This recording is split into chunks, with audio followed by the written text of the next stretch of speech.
সব উঠাইনি এ বড় টাল দিবেন স্যার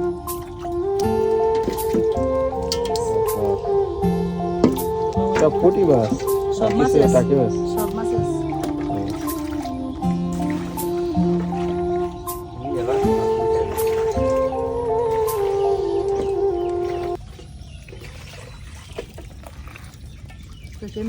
গ্রামের টাটকা ফ্রেশ মাছ একদম। আপনার এটা কি নদী কয় এটা? মেঘনা এটা মেঘনা? তিতাস তিতাস নদী। তিতাস ঠিক নেই মাথা তিতাস নদী। বিড়ি খাই তো উষ্ণাই তিতাস নদী হলো গিয়া মেঘনা নদীর একটা শাখা নদী। এই নদীটা কিন্তু হোমনার অনেক গ্রাম ঘুরে ঘুরে এই গ্রামটা প্রবেশ করছে।